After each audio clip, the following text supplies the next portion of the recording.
Quand on est en bas, on ne sait faire que remonter. Ça c'est vrai, ça c'est une belle philosophie. On dit toujours, à un c'est bien, mais à plusieurs c'est encore mieux. C'est super important parce que quand on prend une décision importante, c'est réfléchi à deux. Et comme c'est réfléchi à deux, deux valent plus que 1 plus 1. On m'a perdu là. Bonjour à toutes et à tous et bienvenue dans notre podcast L'Esprit Indépendant avec Acerta. Aujourd'hui, on va parler de l'importance du lien et du réseau pour les indépendants. Être indépendant, c'est souvent passionnant, mais ça rime aussi parfois avec solitude. Pourtant, tisser des liens solides, c'est aussi une façon de prendre soin de soi et de son entreprise. Il y a beaucoup d'indépendants qui disent d'ailleurs ressentir un manque de contact avec des personnes qui partagent les mêmes expériences qu'eux. Ça peut engendrer un sentiment de solitude, quelle que soit d'ailleurs la capacité de communication ou le niveau de sociabilité, et c'est pas anodin puisque cela affecte aussi l'équilibre émotionnel. À mes côtés pour échanger sur le sujet, je vous présente mes invités, toujours notre comédienne et entrepreneuse Farah. Bonjour. Qui va intervenir dans la conversation avec une petite pointe d'humour, toujours comme d'habitude. Notre experte Acerta aujourd'hui, c'est Anne-Sophie Bialas, elle est spécialiste du bien-être. Bonjour Anne-Sophie. Bonjour. Et enfin notre entrepreneur Stéphane Vidouze qui a un parcours absolument incroyable, il va nous raconter, de la société Slitio. Bonjour Stéphane. Bonjour. Alors, je me tourne d'abord vers vous, Anne-Sophie Bialas, pour la première question. Vous accompagnez régulièrement donc des indépendants. Pourquoi, selon vous, le sentiment d'isolement touche autant d'indépendants et est-ce que vous ressentez le besoin de lien quand vous échangez avec eux ? Alors oui, bien sûr. En fait, les indépendants, ils ont souvent ce besoin de se retrouver. Enfin, c'est pour ça aussi qu'ils s'installent comme indépendants. Donc, ils ont ce talent de solitude. Mais néanmoins, le lien est quelque chose d'hyper important, en fait. Le lien, on en a tous besoin. Le lien, ça fait partie de nous en tant qu'être humain. Et on peut constater, en tout cas, que le lien, un manque de lien, a des conséquences aussi graves finalement que le stress sur notre cerveau, sur notre santé. Pourquoi est-ce que c'est difficile, selon vous, pour les entrepreneurs de parler de leurs difficultés, dont ce sentiment de solitude qu'ils peuvent ressentir parfois ? Ils ont un sentiment de honte, de culpabilité aussi lié à cette solitude, à ce manque de lien. Et donc je pense que ça joue en tout cas sur le fait que on n'en parle pas beaucoup en fait. La honte est un sentiment très difficile en fait à exprimer. La culpabilité, c'est encore autre chose. Mais la honte, on voit que c'est une émotion. D'ailleurs, on en parle peu. Vous cherchez la littérature sur la honte, il n'y en a pas. Ou il y a un livre, mais c'est tout en fait. Donc c'est hyper important d'avoir un bon réseau professionnel. Pourquoi est-ce que c'est si important ? Parce qu'avoir un bon réseau professionnel, en fait, ça permet déjà de ne pas se sentir seul, de se sentir soutenu, de se sentir accompagné. Ça permet aussi d'échanger des idées, ça permet de faire fuser la créativité, même si pour certains, la solitude permet d'être créatif et permet en fait d'avoir plein d'idées innovantes. Mais on peut constater aussi que le lien permet justement d'échanger, de se dire voilà, moi j'ai un problème ici, qu'est-ce que t'en penses toi ? Et du coup on dit toujours à un c'est bien, mais à plusieurs c'est encore mieux. C'est inspirant en fait le contact avec l'autre. Bien sûr que c'est inspirant, c'est rassurant, c'est inspirant, on se sent soutenu, on se sent réconforté et on se sent moins seul. Est-ce que selon vous, la solitude, c'est le plus grand ennemi du bien-être entrepreneurial ? Alors, le plus grand, je ne peux pas dire, c'est clair, mais c'en est un, c'est certain. De nouveau, attention, il y en a qui ont ce besoin de se sentir seuls. C'est aussi pour ça qu'ils se mettent comme indépendants et c'est OK pour eux, ça leur fait du bien. De nouveau, c'est source d'imagination, mais il y en a pour d'autres où effectivement, ça peut être vraiment compliqué. Je prends l'exemple, j'ai accompagné une dame qui se lançait comme indépendante et en fait, elle me dit, mais oui, mon boulot... je peux le faire que comme indépendante parce que voilà, c'est un travail de freelance. Et elle me dit, mais comment je vais faire parce que moi, j'ai besoin de liens. Et en fait, on a réfléchi ensemble. En fait, il y a des espaces de coworking, il y en a même beaucoup. Et là, du coup, c'est chouette parce qu'elle retrouve plein d'autres personnes qui travaille sur des sujets tout à fait différents, mais ça lui fait vraiment du bien de ne pas se sentir seul et de se retrouver dans ces espaces. Alors, Acerta accompagne des milliers d'indépendants en Belgique. Qu'est-ce que vous mettez en place concrètement pour aider ceux qui se sentent dépassés ou isolés ?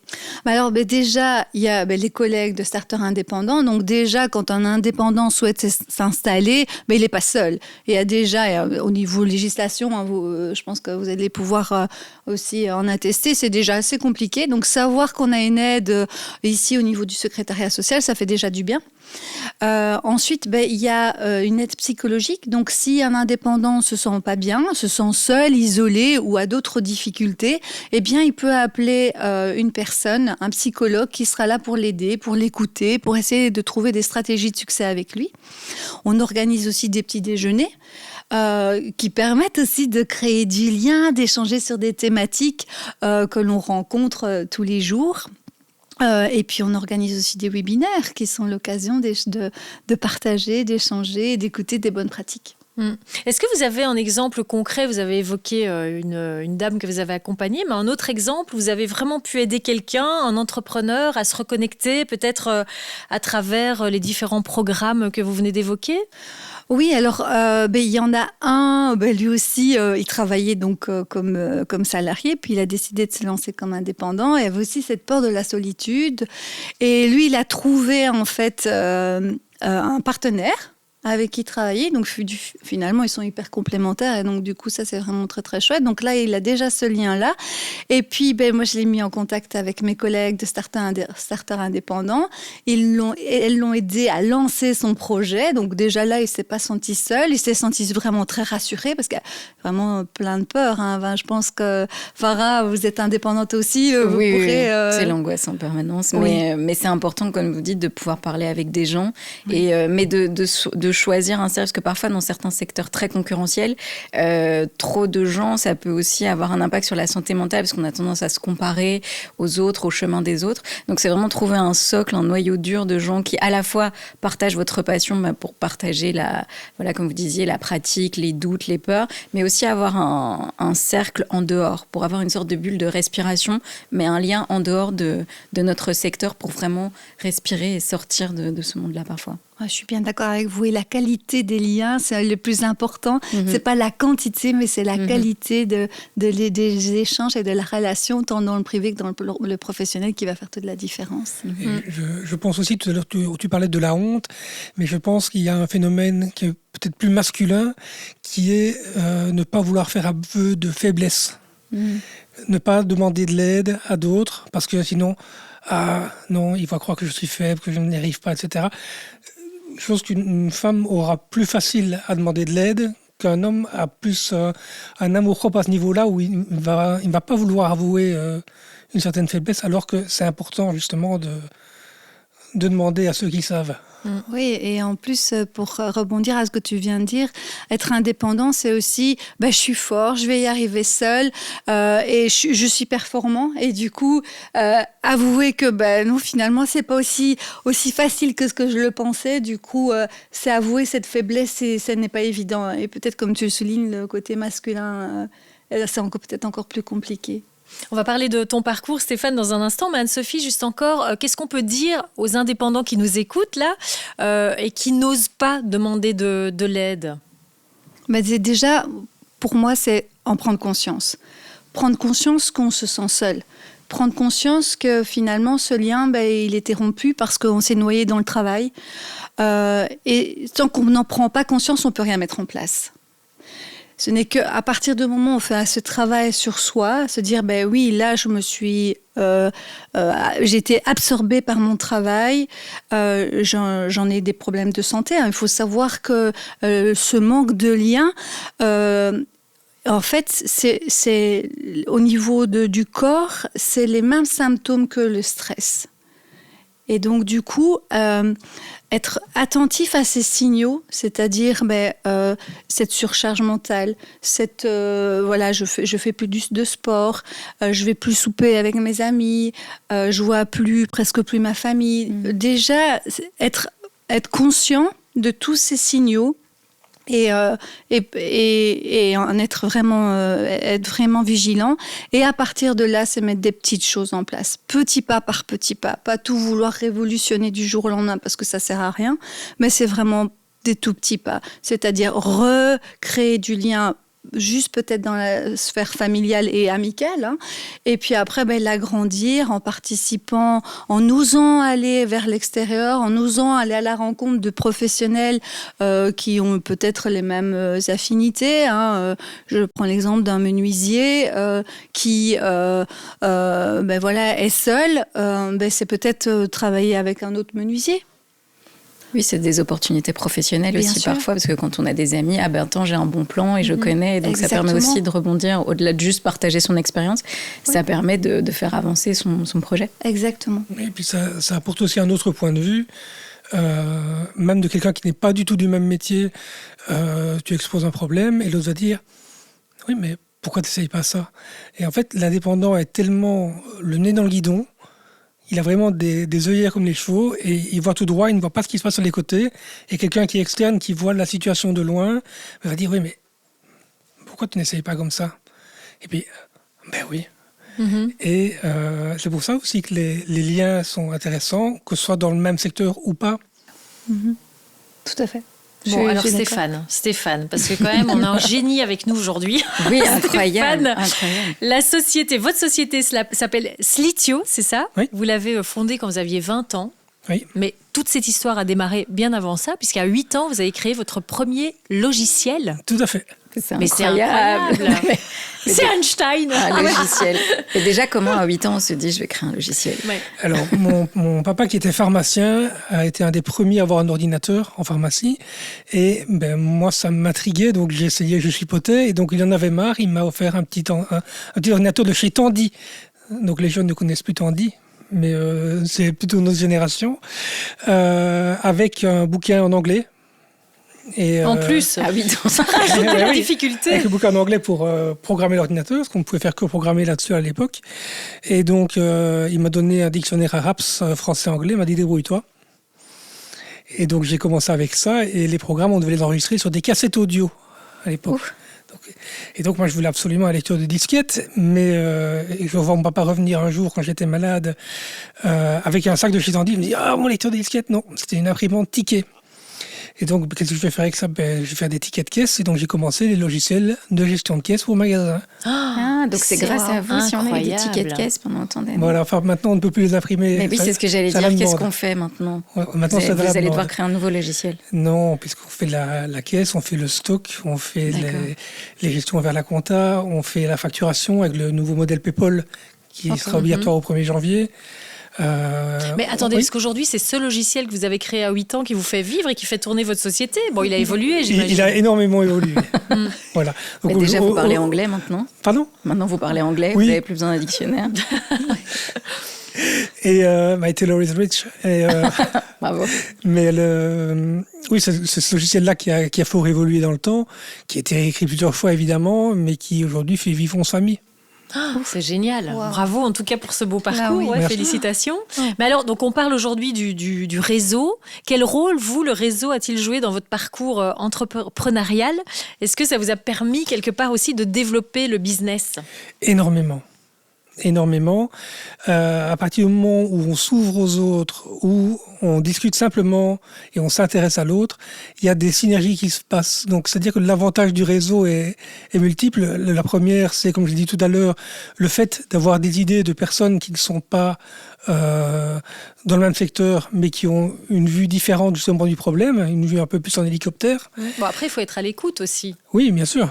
Obligatoirement. C'est pour ça que on a dans notre conseil d'administration des administrateurs externes invités qui sont dans des entreprises beaucoup plus grosses et qui, eux, viennent une fois par mois au conseil d'administration et voient l'évolution ou la régression. En général, c'est l'évolution, heureusement. Et nous donnent des conseils où, et là, c'est l'autre partie intéressante d'un réseau, nous mettent en contact avec les gens qui ont les relations pour ceci ou pour cela, ou disent, mais attention, dans ce cas-là, tu risques ceci. Et donc, ça permet de limiter le fait de se casser la gueule. Et quand je me suis cassé la gueule une fois en 2009 avec la crise des subprimes où plus personne n'investissait, le fait de s'entourer de personnes bienveillantes, c'est vraiment primordial pour avoir quelque chose de sain et pas devenir fou, parce que il y a tellement de choses à penser quand on est indépendant, c'est terrible. Et plus on a de personnel, plus c'est compliqué. Vous avez dit que vous êtes un moment cassé la pipe dans votre parcours, oui, à peu près. Mais vous avez bien rebondi. Mais donc, ça veut dire que le soutien d'autres entrepreneurs à ce moment-là a été hyper important. Ça vous a vraiment aidé? Alors, à ce moment-là, je n'ai pas eu de soutien. À ce moment-là, je n'ai pas eu de soutien, donc... il n'y avait pas le podcast. J'ai rebondi. C'est ça. J'ai rebondi, c'est mon côté HP. J'ai rebondi, je me suis reconstruit et j'ai tout redémarré. Et c'est reparti bien mieux qu'avant. Donc, quand on est en bas, on ne sait faire que remonter. Ça, c'est vrai. Ça, c'est une belle philosophie. Selon vous, qu'est-ce qu'on gagne à partager ses réussites, mais aussi ses difficultés? Du plaisir. Du plaisir, parce que le fait de partager ses réussites et ses difficultés, ça inspire les gens. Ah, lui, il a réussi. Enfin, je veux dire, on aime ou on n'aime pas l'homme, mais on prend Elon Musk. Ces sociétés ont réussi plein de belles choses. C'est inspirant. Voir que un tel s'est planté. Alors, c'est pas inspirant le fait qu'il soit planté, mais quelles sont les erreurs qu'il a commises et que je devrais éviter pour ne pas suivre le même chemin? Donc, il y a toujours c'est Max Puccini qui dit toujours ça. Dans toute chose, il y a un cadeau. Et que ce soit bien ou mal, il y a toujours soit une chose à apprendre, soit quelque chose qu'on gagne. Et je pense que ça rassure aussi, pardon Sandrine, je pense que ça rassure aussi de savoir que d'autres ont aussi connu des échecs. Ça veut dire que on est tous parfaits dans nos humains, exactement. Et puis surtout que je pense que ça fait partie de n'importe quel success story, entre guillemets. L'échec fait partie de l'histoire et que je pense qu'on vit c'est plutôt une vision comme ça, on a une espèce de mythe en Europe où en fait on réussit du jour au lendemain et si on réussit pas du premier coup, on est un loser, alors qu'en fait... Une vision américaine, pour une fois, ils ont une belle vision. Mais c'est vraiment de dire que l'échec fait partie de l'histoire et qu'en fait, si tu t'es pas planté, en fait, t'as pas vraiment réussi. Et je pense que c'est au-delà de se dire je vais éviter les mêmes erreurs, c'est de dire en fait, c'est normal de faire des erreurs, c'est normal de se planter et c'est pas la fin de l'histoire parce que je me suis plantée. C'est ça qui est important, je pense. On parle de l'importance du lien avec les autres, du réseau et tout ça, mais l'entourage, la famille, ça a quelle place dans votre parcours à vous? Est-ce que cet entourage proche influence aussi votre manière d'entreprendre? Alors à 1000%.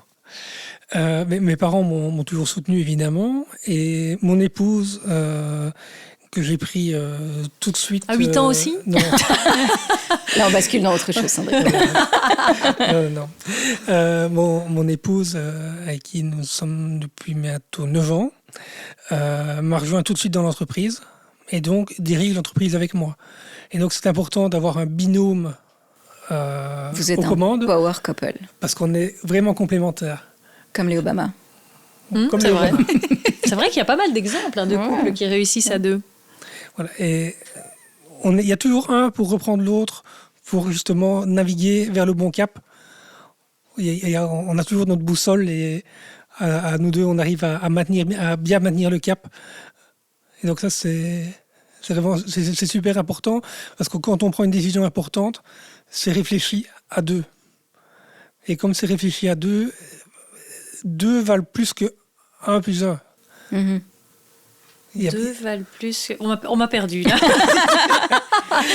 je veux dire, quand c'est réfléchi à deux, la somme des deux est plus importante que la somme de deux personnes individuelles. Mm-hmm.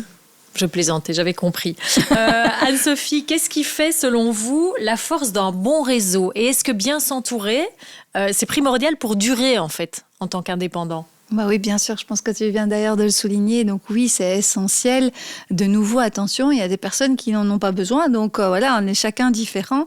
Mais déjà prendre conscience que le réseau, pour soi, c'est important, que ça nourrit, ça favorise la créativité, l'innovation, la prise de décision. On le voit déjà en entreprise, la diversité est essentielle parce que la diversité va permettre d'avoir différents points de vue et d'avoir des prises de décision qui sont réfléchies et qui sont justes.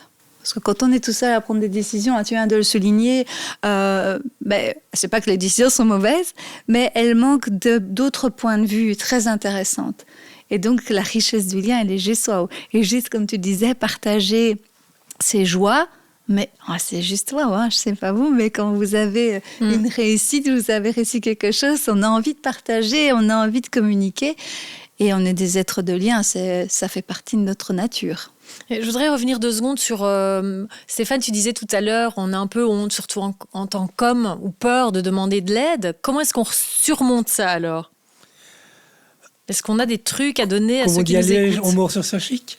C'est-à-dire que quand ça ne va vraiment plus, il faut, même avant que ça n'aille plus, il ne faut pas hésiter à discuter avec les gens, à dire tiens, j'ai ce problème-là, comment est-ce que toi tu le gères ? Mais toi, par exemple, tu as un travail où tu es quand même fort seul, quoi. Le stand-up, on est seul sur scène. Alors, on est seul sur scène, mais en fait, comme on est quand même beaucoup, et en fait, il y a ce qu'on appelle les systèmes des plateaux, et donc, et c'est quand même des petits réseaux en soi. Donc, il y a beaucoup de monde, mais c'est ce que je disais, c'est pas toujours qualitatif, parce que parfois, ça peut un peu nous driver vers le bas. Mais l'idée, c'est vraiment de se dire, ok, j'ai quelques bouées, quelques boussoles, et ces gens-là vont me permettre, déjà, on peut rire aussi, en fait, des moments difficile parce que effectivement c'est toujours gai de célébrer les réussites, mais en tout cas mon métier m'apprend, c'est-à-dire que un soir, on peut triompher sur scène et le lendemain, on peut bider totalement. Et donc, on apprend très, très vite à se dire « Ok, je ne vais pas rester bloqué sur un échec. » Donc, ne restez pas bloqué, switchez et n'hésitez pas, en fait, aujourd'hui, avec tous les moyens qui existent, il y a les réseaux, une bête story parfois, parce que parfois, on se dit « Mais à qui je peux parler ? Je me sens tout seul. Je ne vais pas juste sortir dans la... » Faites une story et vous allez voir, comme je dis toujours, une petite porte, un petit mot. Et je suis sûre qu'il y a plein de personnes qui vont être prêtes à vous aider, à vous écouter. Et ça va vous apporter beaucoup. Donc, ne pas hésiter à demander et surtout pas avoir honte. Il n'y a pas de honte à demander de l'aide, au contraire. Donc lancez-vous et les réseaux sociaux sont parfaits pour ça. Est-ce que le réseau, ça peut pas être aussi parfois un peu à double tranchant, dans le sens où est-ce que s'il est trop large, trop étendu, voilà, est-ce qu'à un moment on n'est pas perdu, quoi, on ne sait plus qui écouter, la vie de qui et à qui se fier. Est-ce qu'on doit vraiment se focaliser sur certaines personnes qui peuvent nous aider ? Je pense que c'est important d'avoir des piliers et des relations de qualité. De nouveau, avoir beaucoup de monde, alors il y en a qui en ont besoin et c'est OK, mais c'est pas le nombre, c'est la qualité qui compte. Et effectivement, savoir que sur cette personne, je peux m'appuyer pour telle situation. Comme tu l'as dit, ton ami il a besoin peut-être de toi pour tes idées innovantes, mais ça c'est juste toi. Ou peut-être que dans une autre situation, il a peut-être besoin de quelqu'un, je sais pas, de plus doux peut-être, ou qui va lui apporter autre chose. Donc oui, c'est important d'aller chercher les talents de chacun et de savoir que ça, on en a aussi des talents. En tout cas, le lien social, le partage d'expériences, tout ça, ça peut vraiment aider à prévenir le burn-out. Est-ce que vous, Stéphane, vous avez été confronté à ça, à un moment où vous vous êtes dit « je lâche, là, ça va plus, je suis à bout ». Oui, j'ai fait un burn-out en 2007, sans vraiment m'en rendre compte. Donc j'étais vraiment en mode zombie robot. Je venais, je produisais, je repartais et c'était pareil tous les jours. Et qui a mis le doigt dessus alors, si vous vous en rendiez pas compte vous-même ? Personne, justement. C'est quand j'en suis sorti que je me suis rendu compte de ça. Et quand on est indépendant et chef d'entreprise, on n'a pas le CESI, la médecine du travail qui vient vous dire bonjour. On n'a rien derrière pour accompagner mentalement l'indépendant. Enfin, à l'époque. Parce que maintenant, les secrétariats comme Acerta proposent ce genre de service. Et une des clés aussi pour éviter un burn-out, c'est de déléguer. Exemple, donc on a toute une série d'employés aujourd'hui, mais on a délégué tout le rôle RH chez Acerta. Donc c'est Acerta qui s'occupe des réunions mensuelles avec les employés, qui s'occupe du payroll, qui s'occupe de la gestion des congés. C'est toutes des choses dont on se décharge et dont la personne qui s'en occupe, c'est son métier. Mon métier, c'est pas de gérer des fiches de paye, de gérer des congés, de gérer des malades. Moi, mon métier, c'est programmer. C'est ça que j'aime bien faire. Après, il faut pouvoir se le permettre aussi, quoi. Tout le monde, enfin, je veux dire, un indépendant qui est seul ne peut peut-être pas s'offrir ces services-là. S'il est seul, il n'a pas besoin d'RH. Mais, oui, c'est vrai.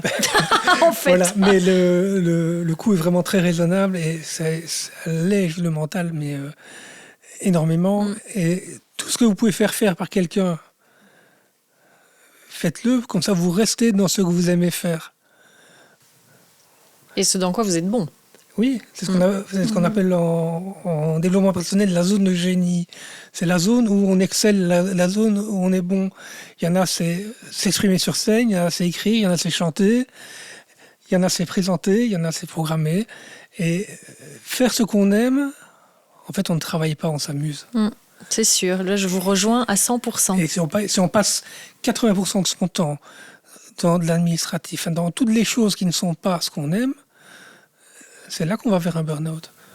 Oui, ce que j'allais dire, c'est souvent dans le stress, l'angoisse, c'est souvent causé par tout ce qu'il y a autour. Parce qu'effectivement, soit on peut pas... Par exemple, nous les artistes, on est tout. On est producteurs, community manager, les réseaux sociaux, on doit faire des vidéos, on doit écrire, Et donc, on n'a pas l'opportunité de se concentrer que sur notre passion. Et en fait, c'est tous les à côté. Donc, effectivement, au début, même si on n'a pas les moyens, c'est bête, mais parfois, on a toujours quelqu'un de la famille, un ami qui peut dire est-ce que ça, tu peux gérer Moi, par exemple, c'est ma sœur qui gère les contacts par mail, etc. C'est ma sœur, je l'emploie pas, enfin, je la paye pas, mais parfois, on peut se dire en fait, faut pas hésiter à demander est-ce que tu peux me rendre service sur ce truc Esclavagiste. Exactement.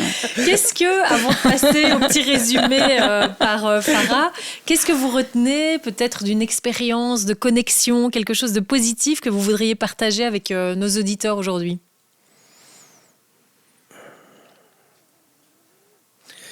C'est une anecdote.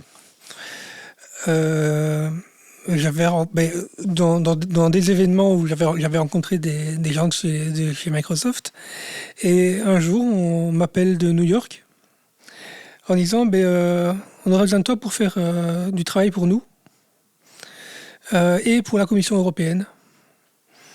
Et donc j'ai eu plusieurs missions qui sont arrivées comme ça, simplement par recommandation de gens que j'avais rencontrés.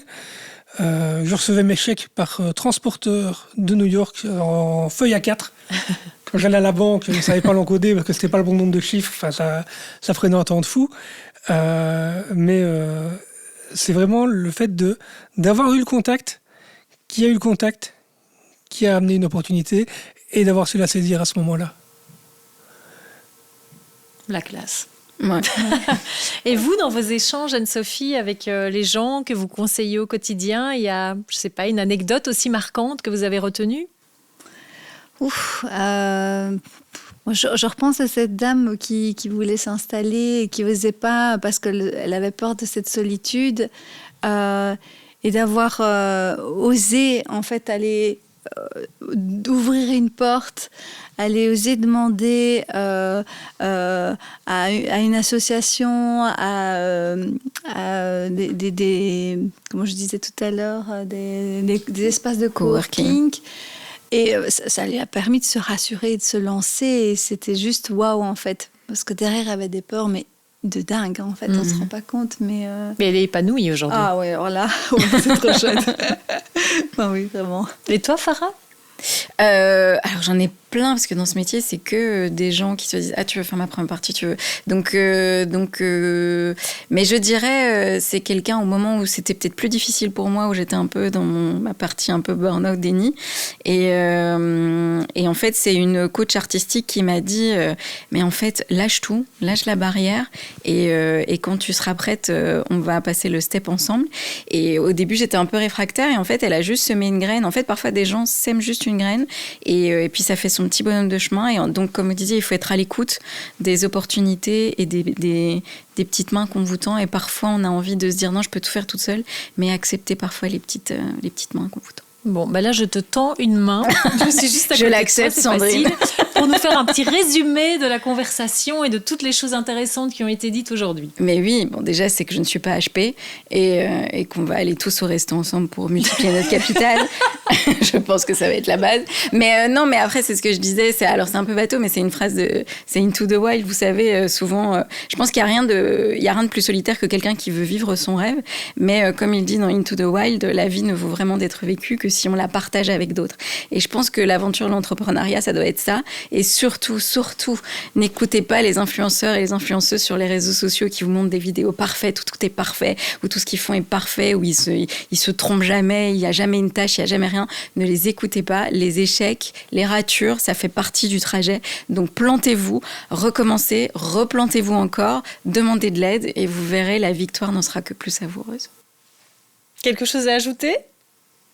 Alors non. là, Eh ben, écoutez, merci en tout cas à vous trois pour vos témoignages et ces échanges authentiques. C'était déjà le dernier épisode de la série, donc merci à toutes celles et ceux qui ont participé évidemment à ce podcast L'Esprit Indépendant. Merci à vous aussi, nos auditeurs, auditrices, pour votre écoute, votre curiosité et votre envie de prendre soin de votre bien-être en tant qu'indépendant. Continuez donc à vous entourer, à respirer, on l'a dit, c'est important, à prendre soin de vous, parce que c'est ça aussi la clé d'une vie d'entrepreneur équilibrée. Et si vous souhaitez en savoir plus sur le bien-être mental des indépendants ou découvrir les services qu'Acerta propose pour vous accompagner au quotidien, rendez-vous sur acerta.be. Vous y trouverez donc toutes les informations, des conseils, des outils pour avancer sereinement. Merci à tous et à bientôt.